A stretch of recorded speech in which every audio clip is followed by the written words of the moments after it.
Brett here from M&L Models. We have all your TT120 needs from Hornby, Pico. Also, we are the exclusive stockist of West Hill Wagon Works TT120 range. Come and join us for our 20th anniversary 5-day event here at M&L Models, where you can come and chat with all the major manufacturers. Hey guys, Chris here at PTTT120. You might have noticed there was a little advertisement from M&L Models. Yeah, we've arrived. We have a sponsor.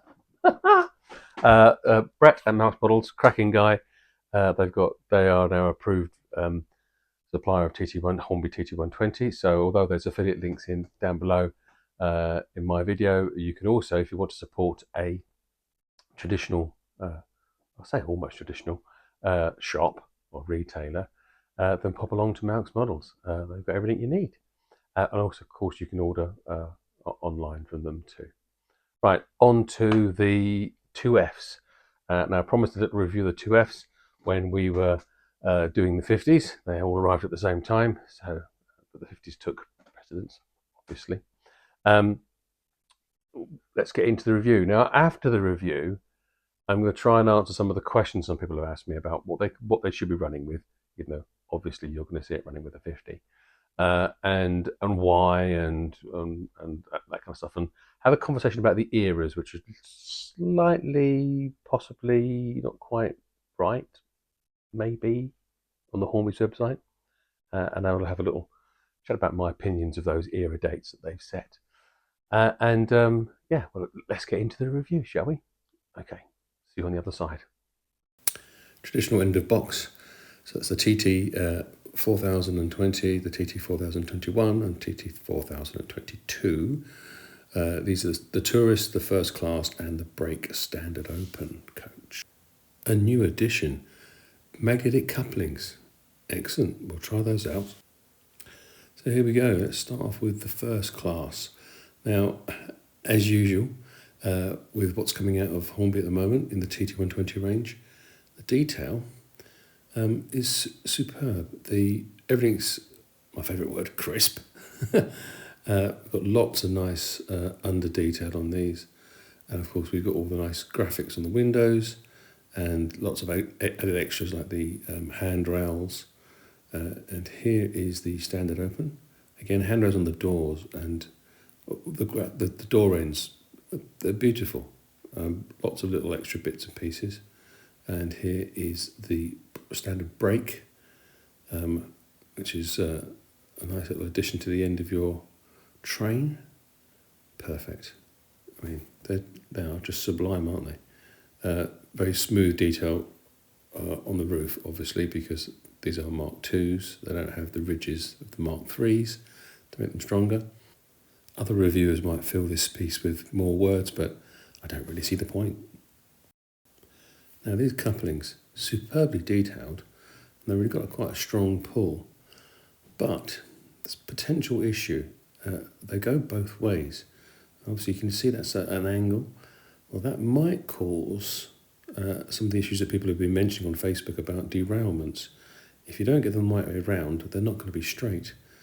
Let's compare them to the Hunt coupling and see if they're compatible. Now, they're the same length as the extra close from West Hill Wagon Works.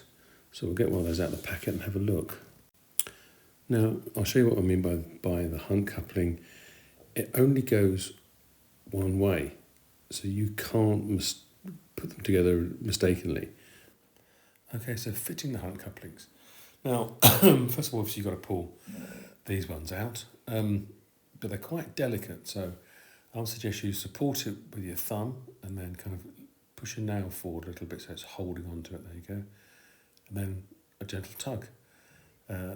Same reverse, when you push it in, make sure you support that NEM mount, because otherwise you can quite easily push it out of way. Now let's see how they line up. Well, you can see they're very close. Now this is just over, or just under radius 3, because obviously I'm using Pico track on this layout. And so these are not quite radius 2, this is more like radius 3. We're going to have a little look at, well, I'm going to try and answer some of the main question that a number of people have asked me via direct message, but also on Facebook, where when the Mk2fs became available, I posted some affiliate links. Talking of affiliate links, thank you to all those who have used the affiliate links. That gives me a very small sales percentage, which very much helps the channel. And talking of helping the channel, please don't forget to like and subscribe. It really does help with that algorithm, or however Hornby thinks, not Hornby, however YouTube thinks they should be sort of spreading the word that we are trying to spread. Right, back to where we are now. So the main question seems to be, what do they run with? And I suppose with the Mark IIs, it's almost easier to say, what don't they run with? Yeah. But the actual, I don't think that's what they really mean. What they really mean is what's in the Hornby range that they run with. And to get to that, I suppose the reason why people are sort of struggling with trying to work that out is because the information on the website, it's sometimes not 100% helpful.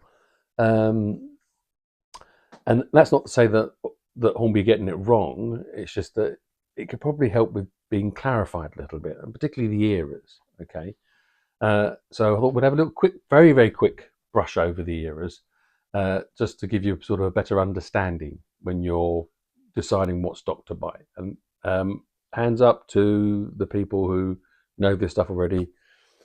Fast forward to the actual the model review. This is really for the newbies and the people who are coming back to the scale who perhaps don't have that kind of information.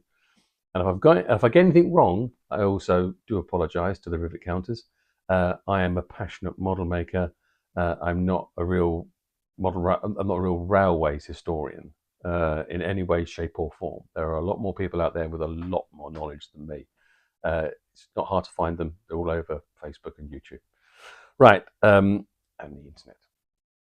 So let's have a look at the eras, okay, very, very briefly. Now, when you go to the drop-down menu in the Hornby website and you want to search for something by era, they put some dates beside them, all right? And let's very briefly look at the ones that are relevant to this kind of period, all right? Now, the era 5, okay, for example, that's the late crest BR. Pre-tops, all right. Now, no, not pre-tops. Well, it is pre-tops. We'll come back to that. So Hornby had that as 1956 to 1968. More typically, I would consider it 57 to 66. Okay, not that makes a huge deal of difference. The era 6, the BR pre-tops, and that's the numbering system they had, and it's commonly known as tops. That pre-tops period, 1957 to 1971, is what Hornby has it as. I would say it wasn't as way back as 57 because that's, yeah, I don't really agree with that. But it's up to debate. I would suggest that's more 67 really than to 72. Okay, I think that's what I kind of think of as era 6. I may be wrong. Era 7, which is the BR tops, that's the one we're quite familiar with, the blue ones with the big the BR logo on them and the blue and grey carriages and rolling stock. Again, see, Hornby call that 71 to 86. Again, I wouldn't really quite agree with that. I'd say that's 72 to 82. It doesn't go as far as 86, in my opinion, although there possibly were some that hadn't been repainted that were floating around in those mid-80s. Okay, which is where they might argue the toss over that anomaly. And then the era 8,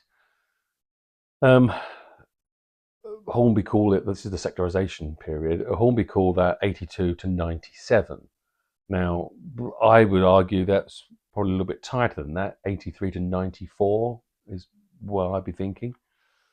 Now, so we've got those numbers up, okay. The Mark IIs, well, the Mark IIs were built all the Mark IIs pretty much were built between, I think, 74 and 75. I think the last one was actually 77, but I think the main period was 64 to 75. Right, so we're kind of covering that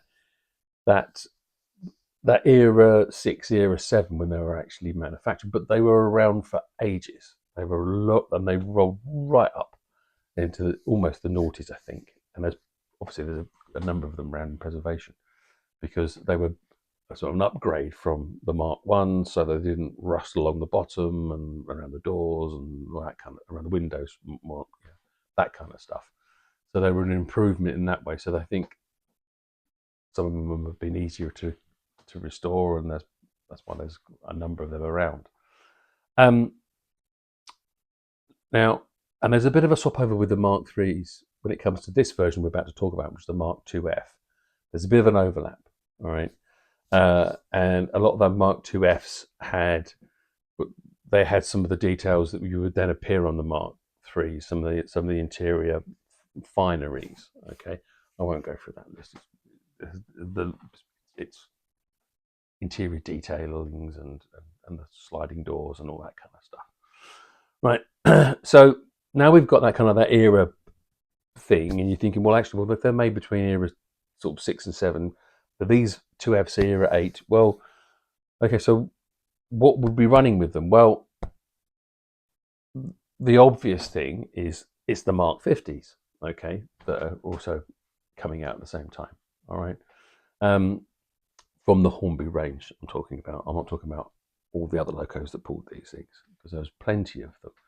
Now, Leviathan, in its era 7 blue, would have been pulling the 2Es and the 2Fs in their blue-grey, with the occasional, because there was no buffet cars in the Mark IIs. Some of them got converted later, I think, but in this period there were no buffet cars. So you occasionally would have had a Mark III buffet. Now, I don't know whether they did that with the Intercity finishes. I think they probably did. Certainly, I've seen images of a Mark III in blue and grey with a Mark IIf in blue and grey being hauled around, a Mark III buffet car, that is. So you can mix and match a little bit with this, a little bit. Now, Sir Edward Elgar, 5007, that class 15, the Brunswick Green, or some people call it the Great Western Green. Now that is an era 8 loco, that livery is an era 8, because in this period, which is sort of like, that 83 to 94 kind of period,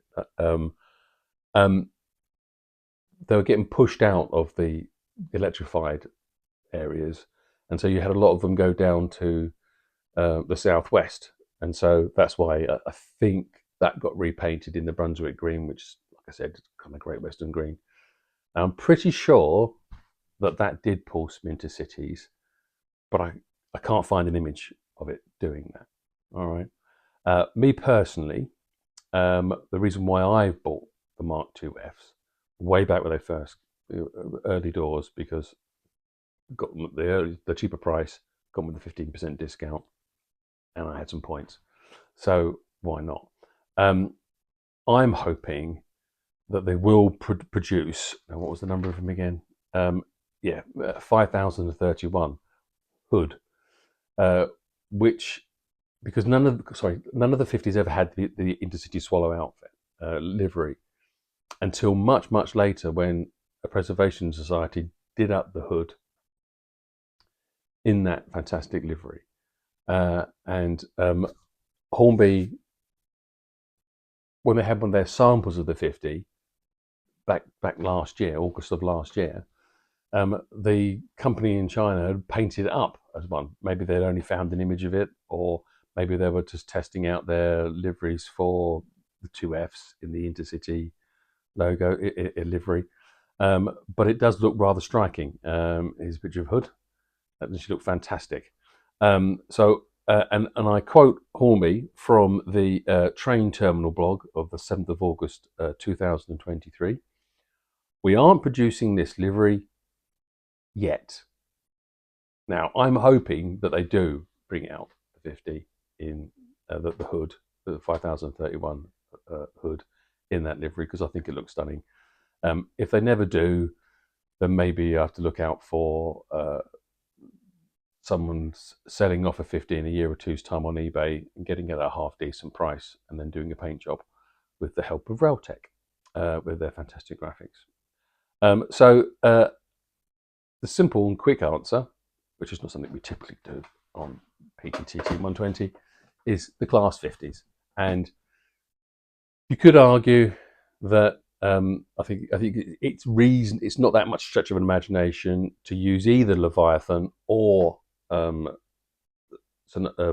Edward Elgar to pull these intercity coaches.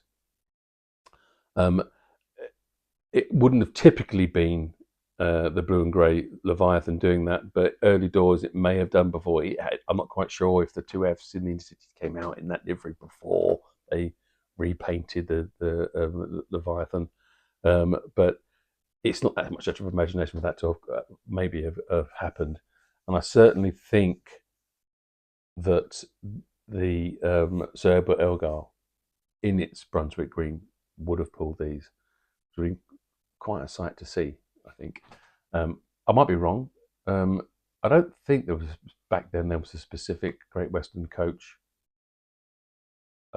livery. The 2Fs, again, I might be wrong.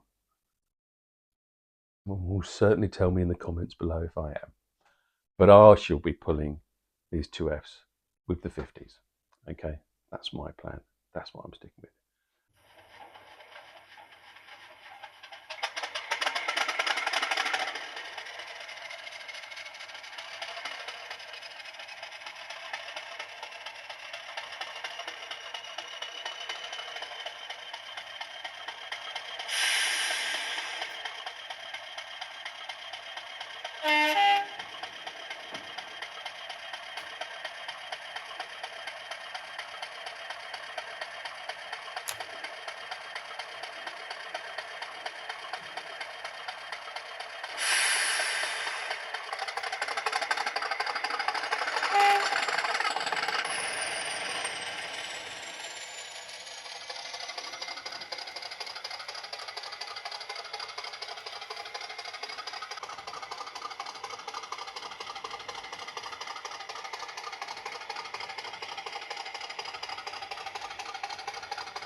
Well, I'm rather pleased with them. I think they're a cracking addition to anyone's layout. Now, it was a nice surprise having those little magnetic couplings, and they do seem to work rather well. The ends of them are slightly shorter than the Hunt one, so you don't have to trim anything off to fit these NEM sockets. Not that you need to trim much off on the Hunt ones anyway, but it's like a slightly scraping makes them an easier fit if you can put Hunt couplings in. I'm a little bit confused why Hornby have gone down the route of making them so they don't match up with the Hunt couplings. Like I said in the video, the Hunt couplings have that like the polarities of the magnet, so you can only put them one way. They cannot go the other way. They'll pull them apart. They'll oppose, so they only can be connected one way. Whereas the Hornby ones can be connected both ways, and of course, one of those ways will be incorrectly, and it will sit like that, and it will possibly derail your rolling stock, which a number of people have commented on Facebook saying that that's what they do. Well, I think it's because of that very reason of them not quite being correct. It's a hard one to spot as well, because it's only a few degrees, but it's enough to actually make a mess of what you're doing. Yeah, so only my opinion, but I think they've missed a trick not kind of going down the Hunt route or talking to Hunt or to Western Wagon Works about that and having some kind of compatibility, because let's face it, everything else is compatible, so why not do these? It seems a bit of an odd one. Plus also, of course, if you want a loco to pull them, then you're going to have to either wait for them to bring their ones out so you can change them on your loco, or you can leave the hook and grab versions on one end of your rake of coaches, so that the Hornby locos can then be lifted up and separated using their uncoupler ramp, which is maybe what they're thinking. Who knows? Appreciate everybody who subscribes, but still about 50% of you watching this aren't subscribed. Come on, what's stopping you? It's free, and it helps with all the algorithms, and it helps get this kind of content out there. It gives it half a fighting chance to compete with people who have got 20 or 30,000 subscribers who are just dipping their toe into TT120 and not really committed, unlike myself and a number of other TT120 only YouTube content creators who are out there who are all doing cracking stuff. Everyone's doing something slightly different, so you don't have to stick to one of us. You can watch all of us. We're all bringing out. Some guys are just doing lots of running stuff. Some guys are focusing on the DC stuff and making lots of models, and other guys are just are focusing on having more of a conversation and more of a chit chat. It's all good if you're really into this hobby. Anyway, enough babbling on. Don't forget to like and subscribe. Ring the little bell if you want to be alerted to when a new video comes out. And take care. Cheery bye. And that's all there is to tell. I'll be on my way now, sir. I've got urgent business in the south. I have to meet a man at Mobile Junction.